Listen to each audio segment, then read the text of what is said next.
పెళ్ళైనా పండగైనా వేడుక ఏదైనా పట్టుచీరల ప్రత్యేక వేదిక వారాహి సిల్క్స్. అందరికీ నమస్కారం. నేను Swaroopa Potlapalli. Welcome to Suman TV. Telangana సాహితీ శిఖరం నేల కొరిగింది. ప్రముఖ వాగ్గేయకారులు, ప్రముఖ రచయిత, కవి అయిన అందెశ్రీ గారు అనంత లోకాలకి వెళ్ళిపోయారు. మాయమైపోతున్నాడమ్మా మనిషి అనే గీతంతో ఆయన ఎంతో గుర్తింపు తెచ్చుకున్నారు.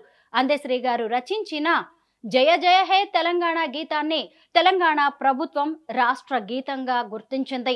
ప్రస్తుతం నాతో పాటు కరీంనగర్ నుంచి లైవ్ కాల్లో రెడీగా ఉన్నారు ప్రముఖ హాస్య నటులు, యూట్యూబ్ స్టార్ అయిన సదన్న అలియాస్ ఆర్ఎస్ నంద గారు. ఆయనకి అందెశ్రీ గారితో దాదాపు 2 దశాబ్దాల అనుబంధం ఉంది.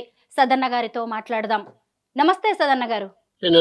హాస్య వీడియోలతో మీరు మా అందరినీ నవ్విస్తూ ఉంటారు. ఇలాంటి విషాద సమయంలో మిమ్మల్ని పలకరించాల్సి వచ్చింది. సదన్న గారు, మీకు అందెశ్రీ గారి గురించి తెలిసిన విషయాలు, ఆయనతో మీకున్న అనుబంధం గురించి మాతో పంచుకుంటారా? తప్పకుండా అమ్మా. నాకు బతుకమ్మ సినిమా చేసిన అటువంటి ఆ సందర్భంలో అన్నతో పరిచయం ఏర్పడింది. అప్పుడు ఆ బతుకమ్మ సినిమా ద్వారా అన్న బతుకమ్మ సినిమాకు పాట రాయడం జరిగింది. అప్పుడు బాలసాని రాజన్న గారు, నేను ఇద్దరం కలిసి అన్న వాళ్ళ ఇంటికి పోవడం జరిగింది.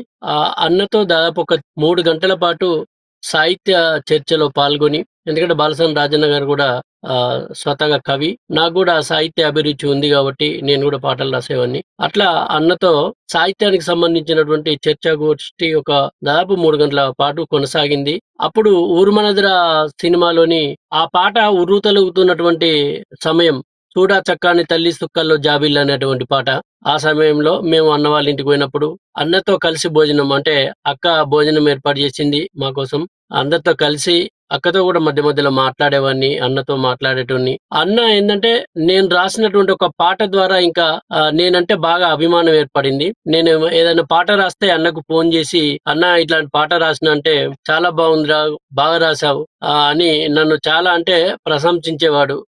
అలాంటి ఒక కవి, వాగ్గేయకారులైనటువంటి ఒక గొప్ప రచయిత అయినటువంటి అకాలంగా మనల్ని విడిచి వెళ్ళిపోవడం అనేది నిజంగా చాలా బాధాకరం. ఈ విషాద సమయం అనేది ఈ ఊహ అయితే బాగుండని అనిపించింది నాకైతే. ఆదర్శప్రాయం. ఆయన ముఖ్యంగా పశువుల కాపరిగా పనిచేశారు, అలాగే భవన నిర్మాణ కార్మికులుగా కూడా పనిచేశారు. ఆయన జీవితంలో ఎంతో బాధాకరమైన ఘటనలు కూడా ఉన్నాయి. సమాజానికి, ప్రజలకు తెలియనివి ఎన్నో ఉన్నాయి. ఆయన జీవితంలోనే ఘట్టాలు మీకు తెలిసినవి మాకు చెప్పండి. అంటే నిజ జీవితంగా వాస్తవంగా మేము ఎప్పుడు కలిసినా కూడా, అంటే నాకు సమావేశాలతో ఫోన్ లో మాట్లాడుకున్నా కూడా కుటుంబ నేపథ్యం గురించి మాట్లాడుకునే వాళ్ళం కాదు. అన్న పాట గురించి నేను మాట్లాడుతూ ఉంటే అన్న నా హాస్యం గురించి మాట్లాడేటోడు. షార్ట్ ఫిల్మ్లు చూసిన తర్వాత నాకు చాలా సందర్భాల్లో ఫోన్ చేసినప్పుడల్లా నవ్వుల రారాజు సదన్న ఆర్ఎస్ నంద అని పిలిచేటోడు. నిజంగా ఆ పిలుపు దూరం అయిపోయినందుకు చాలా బాధగా ఉన్నది. ఎందుకంటే ఆయన షార్ట్ ఫిల్మ్లలో ఇంకా గివ్వి తీస్తే బాగుండు, ఇంకా గిట్లాంటి నువ్వు చేయాలనా అని, అదే విధంగా చూసినటువంటి షార్ట్ ఫిల్మ్ లో చాలా బాగా చేసినవాడు, అసలు నీకు నువ్వే సాటి అని ఇట్లా ప్రశంసించేటోడు. అలాంటి ప్రశంస, అలాంటి సలహా దూరం అయిపోయినందుకు చాలా బాధగా ఉంది నాకు. మీరు సినిమాలకు కూడా వెళ్తుండేవారు కదా, అలాంటి జ్ఞాపకాలు ఏమైనా ఉన్నాయా? కలిసి నేను 2 చూడడం జరిగింది. ఒకటి మంగళ్ పాండే అనే ఒక సినిమా, ఇంకోటి చంద్రముఖి. ఇద్దరం కలిసి, నేను వెళ్ళినప్పుడు యూనివర్సిటీలో ఇద్దరం కలిసి ఉస్మానియాలో సరదాగా తిరిగి, ఇదే నాన్న నేను ఇక్కడ వాకింగ్ చేస్తా ఇట్లా చెప్పేటోడు అన్న.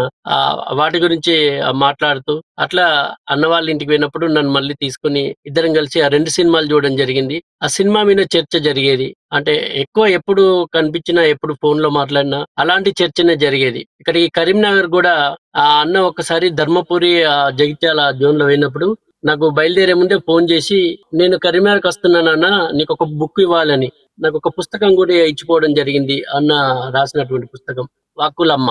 నాతో ఎప్పుడు మాట్లాడినా నవ్వుతూ నా హాస్యం గురించి మాత్రమే ఎక్కువ మాట్లాడేటోడు. అన్న ఈ పాట బాగుందన్న, ఈ పాట అని ఇట్లా మాయమైపోతున్నాడమ్మ మనిషి అనేటువంటి ఆ పాట ఇక్కడ కరీంనగర్ లో ఒకసారి సమావేశానికి వచ్చినప్పుడు ఆ పాటనే నేను మామూలుగా మేమిద్దరమే కూర్చొని అన్నతో కూర్చొని మాట్లాడినప్పుడు, అన్న ఈ పాట చాలా అంత వైరల్ అవుతుంది, చాలా మంది పాటను బాగా చాలా ప్లేసులలో వాడుతున్నారు, బాగా వాడుతున్నారు అని ఇట్లా ఆ చర్చ జరిగేది తప్ప మిగతా ఎట్లాంటి, నేను చెప్తున్నా కదా, అంటే కుటుంబ నేపథ్యానికి సంబంధించిన గానీ మిగతా సమస్యల గురించి గానీ ఎప్పుడు మేము చర్చించుకోలేదు. ఓన్లీ సాహిత్య అభిరుచికి సంబంధించినటువంటి చర్చలే, పాట లేకపోతే హాస్యం, ఈ రెండిటి మీద మాత్రమే ఎక్కువ జరిగేది. ఆయన కలం నుంచి జాలువారిన జయ జయ హే తెలంగాణ అనే గీతం తెలంగాణ రాష్ట్ర గీతంగా మారింది. ఆయన అప్పుడు ఎలా ఫీల్ అయ్యారు? మీకేమనిపిస్తూ ఉంటుంది ఆ పాట విన్నప్పుడల్లా? నేను ఆ పాట వచ్చినాక నేను మాట్లాడినండి. చాలా హ్యాపీ అనిపించింది. అంటే మీ పాట రావడం అప్పటికే, అంటే అంత ముందు కూడా పాట అన్నారు కానీ రాలే కదా. ఆ తర్వాత ఈ పాట రాష్ట్ర ప్రభుత్వం గుర్తింపు వచ్చిన తర్వాత అడిగేటోడు పాఠశాలలో ఇట్లా పాట వస్తుందని అంటే అంతటా పాడుతున్నారన్న అని చెప్పిన నేను. అంటే ఎప్పుడైనా ఆ పాట గురించి ఇవి రెండే అట్లాంటి చర్చ జరిగేది. ఆ పాట నేను ఒకసారి పాడి ఇట్లనే మేమంటే కలిసిన సందర్భాల్లో మాత్రం పాట పాడము, లేకపోతే మాట్లాడినప్పుడు కూడా ఆ పాట గురించి మాత్రమే జరిగేది. చాలా సంతోషపడ్డాడు. ఆ ఎమోషన్ ఒకటి, ఆ ఎమోషన్ గురించే మాట్లాడినా నేను. ఈ రోజు నా స్టేటస్ లో కూడా అదే పెట్టానండి. ఆ అన్న పాట వస్తున్నప్పుడు ఒక్కసారి ఆయన ముఖంలో ఉన్నటువంటి ఆ అనుభూతి, అంటే ఒక బాధ కావచ్చు, ఒక ఆనందం కావచ్చు, అవి ఆయన ముఖంలో కనిపించినాయి. ఆ ఎమోషన్ కనిపించింది. అప్పుడు అదే నేను ఈ రోజు పెట్టడం జరిగింది. ఆ రోజే అది అయిపోయిన తర్వాత నేను అన్నతో మాట్లాడడం జరిగింది.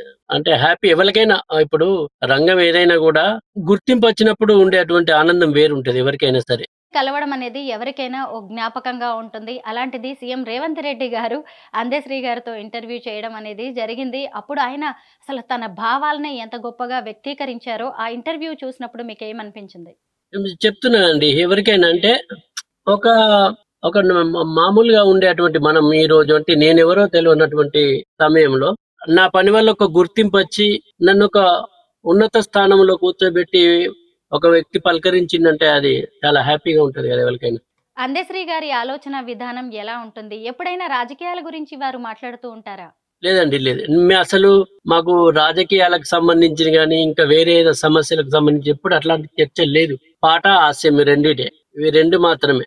సదన్న గారు, అందశ్రీ గారితో మొదటి పరిచయం మీకు ఇప్పటికీ గుర్తుందా?